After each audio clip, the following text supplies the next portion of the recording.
Bonsoir la famille, que Dieu vous bénisse. Nous sommes en train d'avancer dans notre enseignement sur la délivrance. Je vous salue encore, vous tous, famille de Marshallton, serviteurs, servants de Dieu, ouvriers. Que Dieu vous bénisse abondamment.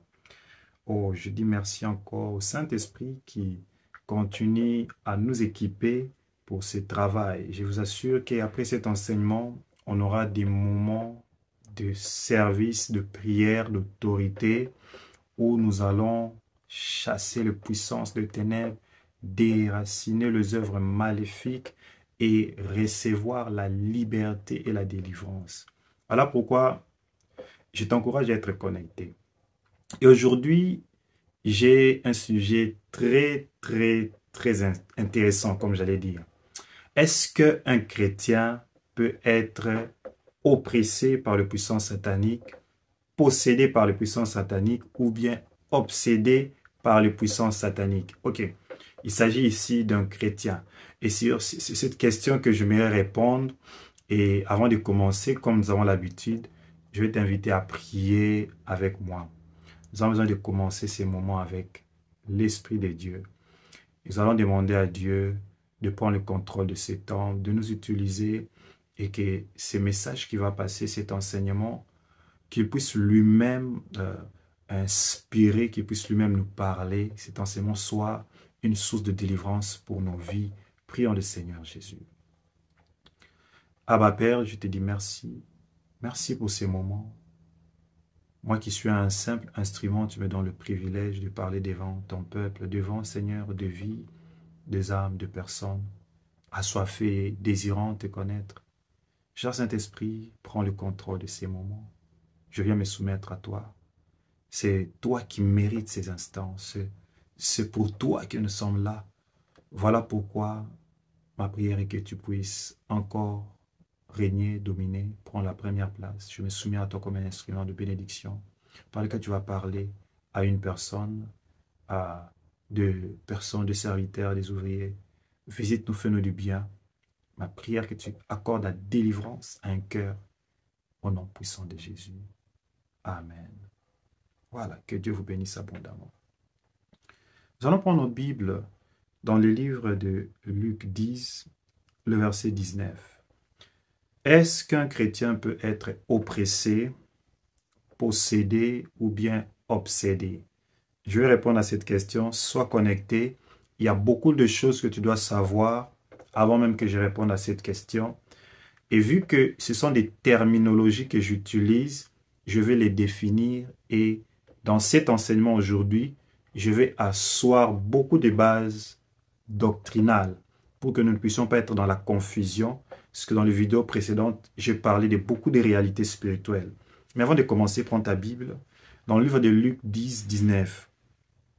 La Bible dit, « Voici, je vous ai donné le pouvoir de marcher sur le serpent et les scorpions et sur toute l'armée de l'ennemi, et rien ne pourra vous nuire. » C'est la parole de Dieu. Jésus dit, « Je vous ai donné les pouvoirs et l'autorité de marcher sur le serpent et les scorpions, sur toute l'armée de l'ennemi, toute l'armée, sans exception.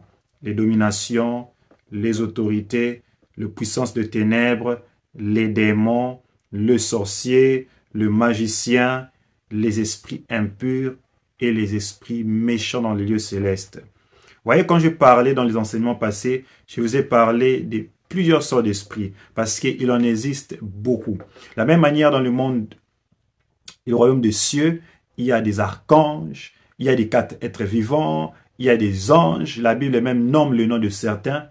Croyez-moi que dans le monde des ténèbres, il y a plusieurs esprits qui opèrent. Mais je vais te rassurer en tant que chrétien, quelle que soit la hiérarchie de ces esprits, Jésus nous donne le pouvoir et l'autorité de dominer, de marcher sur ces esprits.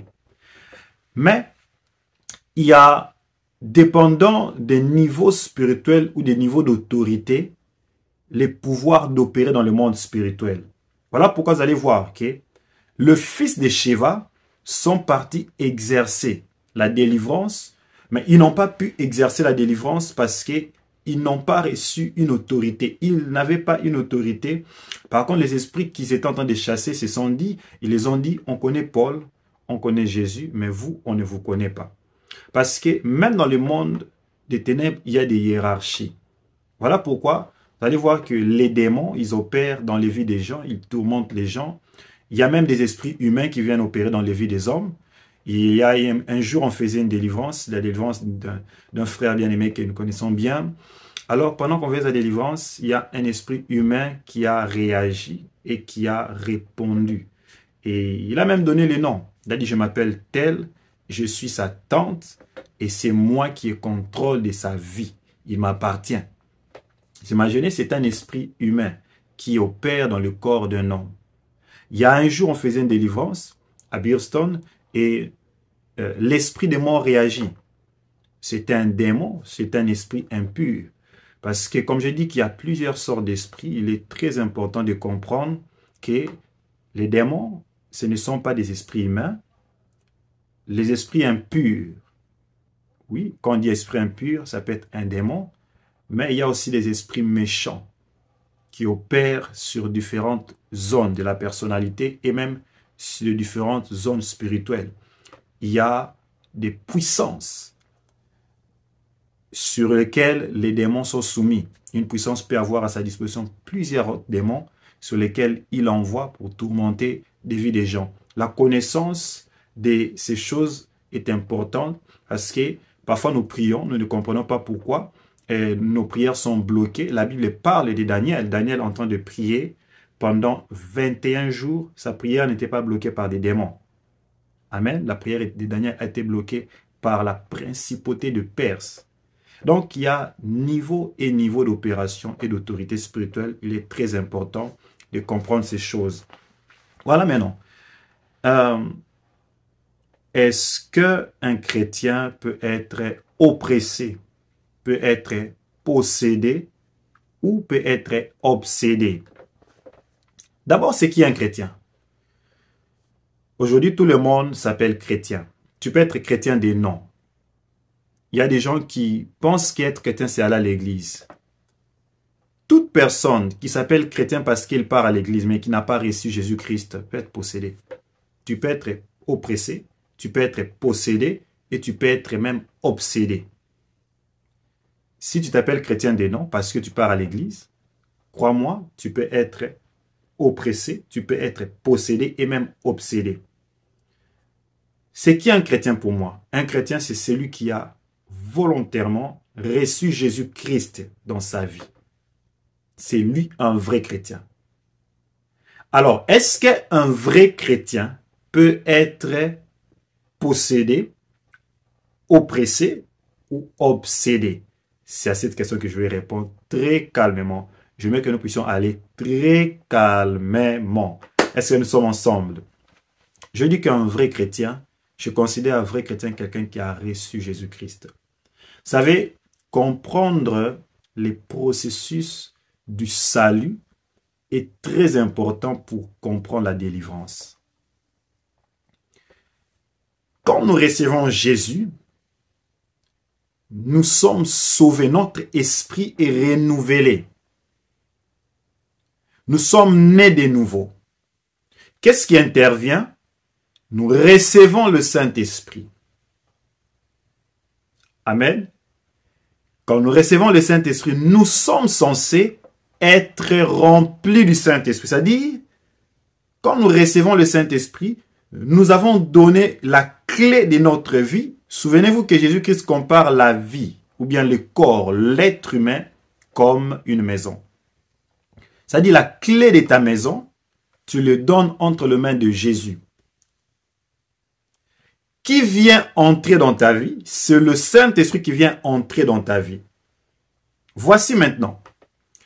Il y a deux personnes, avant qu'ils reçoivent Jésus, il avait déjà des esprits en lui. Voici ce qui intervient. Quand tu donnes ta vie à Jésus, nous sommes censés recevoir le Saint-Esprit et être remplis, baptisés du Saint-Esprit. Mais ce n'est pas ce qui intervient dans la vie de plusieurs personnes. Et dans la Bible, nous voyons même Paul poser la question à certains disciples. Il leur dit, avez-vous reçu Jésus? Ils disent oui. Avez-vous déjà été baptisés du Saint-Esprit? Ils disent non. C'est là le problème. il y a deux choses qui interviennent. Nous recevons Jésus-Christ, oui. Mais est-ce que nous sommes baptisés du Saint-Esprit? C'est-à-dire, est-ce que l'Esprit est entré pour prendre contrôle de tout la vie d'une personne? Je précise que quand nous recevons Jésus, nous recevons aussi le Saint-Esprit. Mais est-ce qu'il a rempli toutes les chambres de ta maison? C'est ça le problème. Parce que il est possible qu'un chrétien reçoive Jésus tout en contrôlant certains domaines de sa vie qu'il n'a jamais donné à Jésus. J'explique encore. Je n'ai pas encore répondu à la question. Il y a des personnes qui ont reçu Jésus, mais qui n'ont jamais été baptisées du Saint-Esprit, c'est-à-dire jamais été remplies du Saint-Esprit.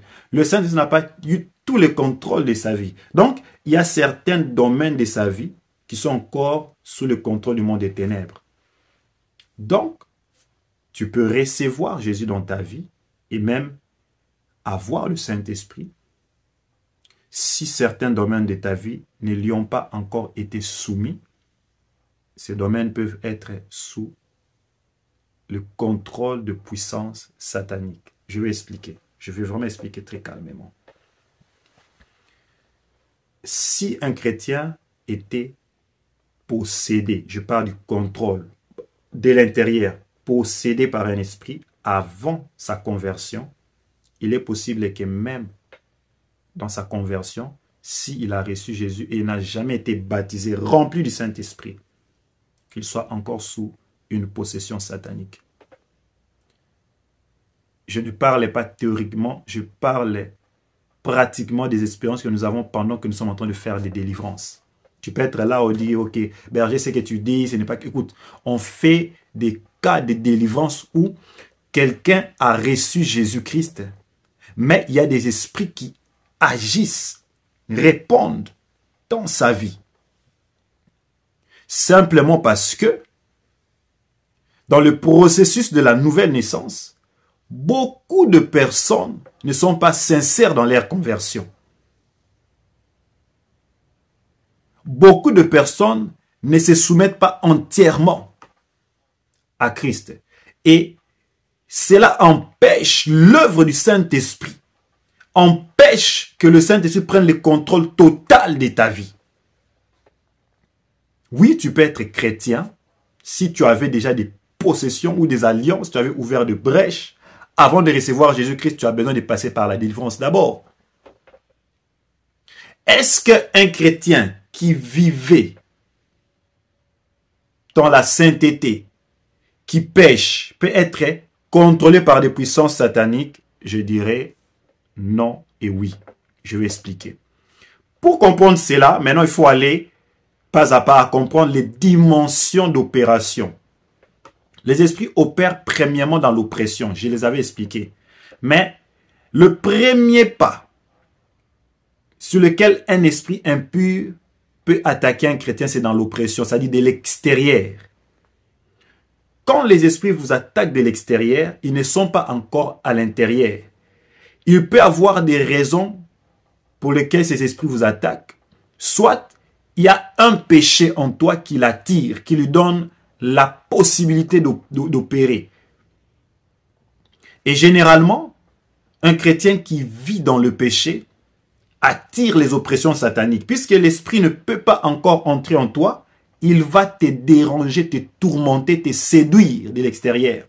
Les oppressions se présentent sous forme de séduction.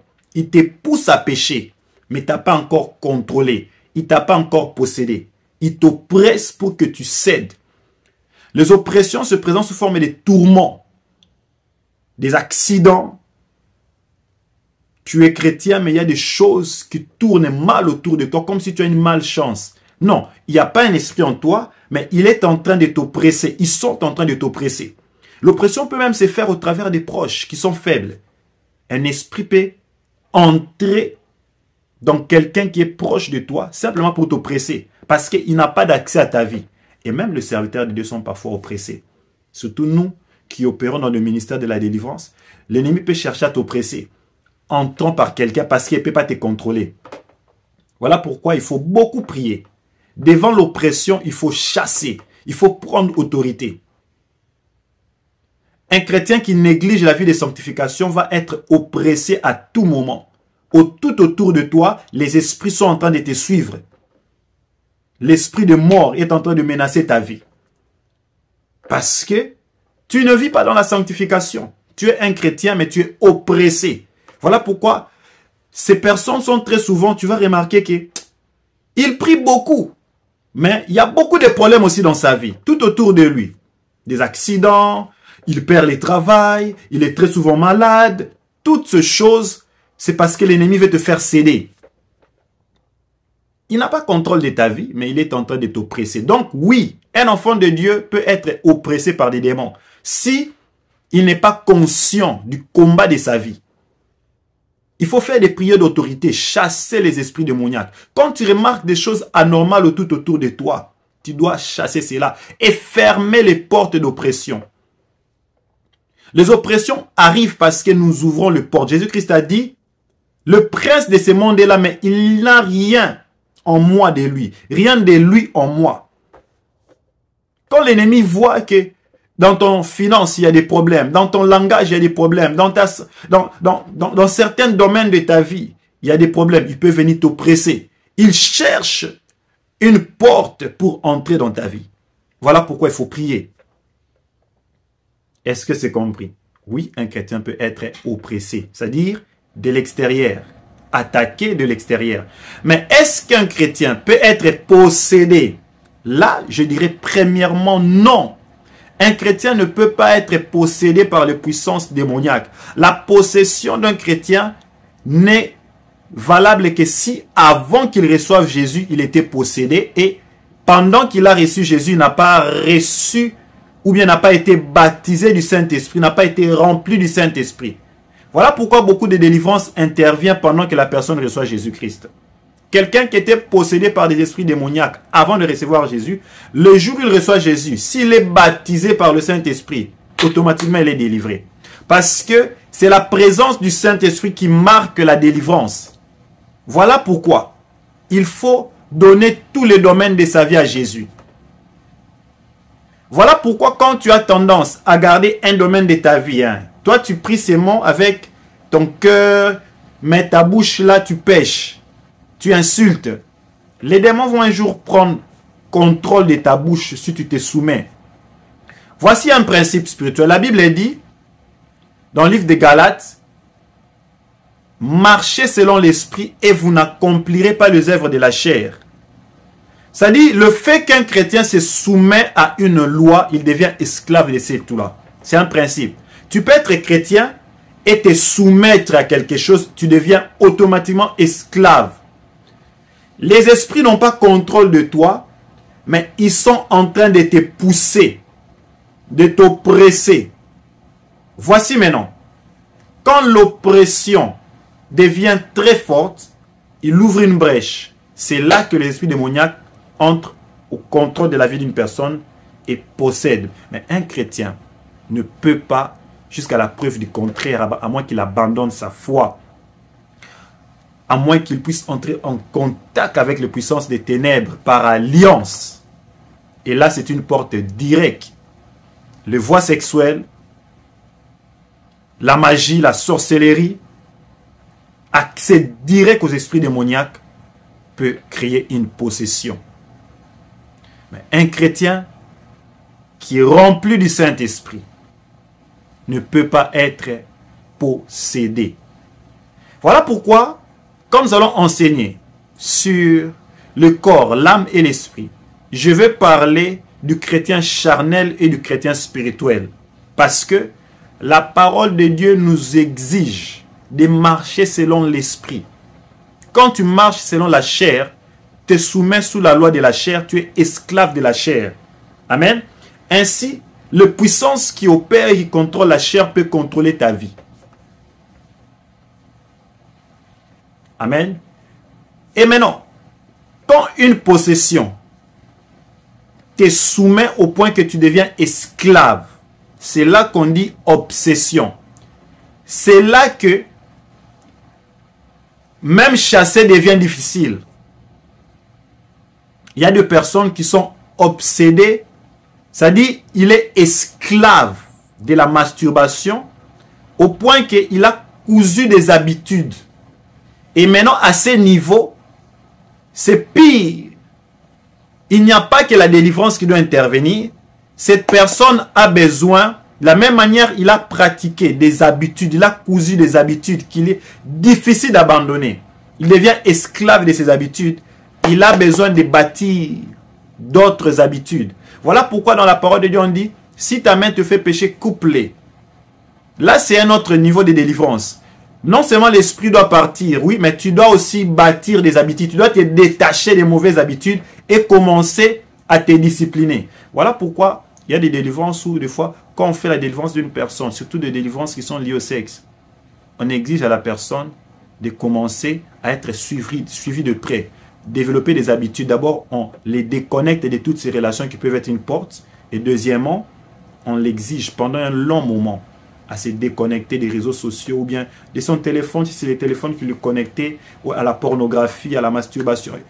Il doit développer des habitudes pendant un long moment. Vous savez, notre corps, quand il s'habitue à quelque chose, cela devient addictif. La seule solution pour vaincre des mauvaises habitudes, c'est de pratiquer des bonnes habitudes. Voilà pourquoi la délivrance des oppressions peut se faire simplement en priant, en chassant les démons. Tu peux faire une autodélivrance pour les oppressions. Même pour les possessions, certaines possessions, oui, tu peux faire une autodélivrance. Mais quand il s'agit des obsessions, de l'addiction, tu as besoin de l'aide d'une personne. Est-ce qu'un chrétien peut être obsédé, peut être contrôlé, esclave d'un esprit?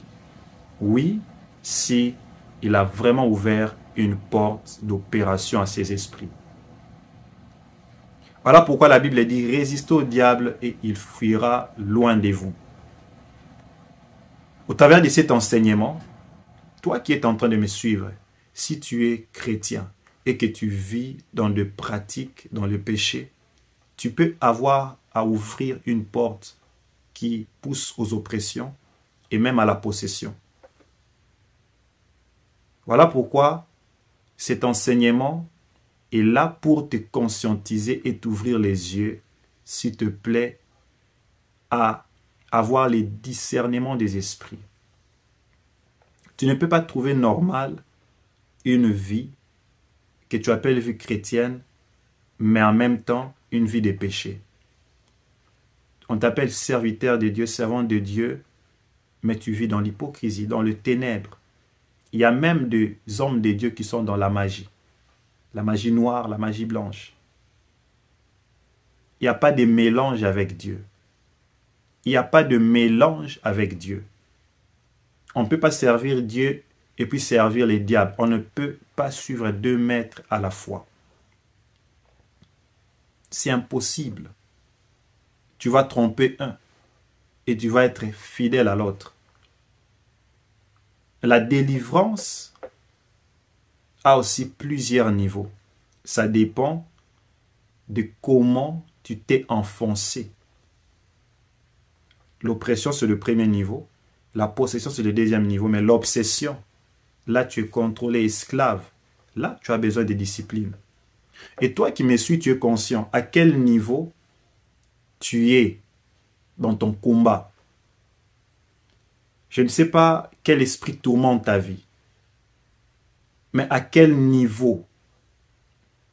Est-ce que tu es dans l'oppression seulement? Est-ce que tu es dans la possession? Ou bien tu es obsédé dans l'addiction? Au tel point que tu ne peux pas vivre sans ça. L'addiction ou bien l'obsession, c'est que tu ne peux pas passer des jours sans faire ce que tu aimes faire. Et si tu me suis, s'il te plaît, tu as besoin de prières et de délivrances. La Bible dit, « Invoque-moi, je te répondrai. Alors, quiconque invoquera le nom de l'Éternel sera sauvé. » Cette promesse, ça t'appartient, ça m'appartient. Ne crois pas que c'est normal et c'est impossible d'être délivré. C'est possible d'être délivré. Voilà pourquoi la parole de Dieu dit, « Quiconque invoquera le nom de l'Éternel sera sauvé. » Si tu as besoin d'être sauvé, La prochaine leçon, le prochain enseignement, je vais maintenant parler de comment expérimenter la délivrance, les étapes même de la délivrance. Soyons nombreux à connecter parce que maintenant les prochains enseignements vont aller dans la direction pratique de l'expérimentation de la délivrance. J'ai suffisamment enseigné pour vous aider à avoir les discernements. Et puisque la délivrance est un processus, ne suis pas seulement les vidéos. Tu es ouvrier, tu es ouvrière. Viens, on va prier pour toi. Et on va suivre de près ta situation. Et tu vivras la main de l'Éternel. Et Jésus-Christ est le même hier, aujourd'hui, éternellement. Il sauve, il guérit, il délivre.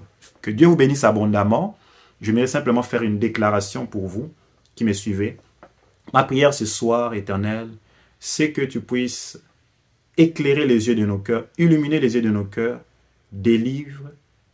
Père éternel, Dieu, sauve. Je déclare pour toute personne qui va rencontrer cette vidéo, Seigneur, je déclare ta délivrance. Je déclare ta restauration. Je déclare, Père éternel, Dieu, qu'il soit libre de toutes les forces de ténèbres qui tourmentent sa vie au nom de Jésus. Je bénis encore abondamment nos vies. Je bénis tous les serviteurs et servantes de Dieu. Et que, Seigneur, tu puisses encore, au travers de ces enseignements, apporter beaucoup de délivrance et de restauration au nom de Jésus. Amen. Soyez bénis. Que Dieu vous bénisse.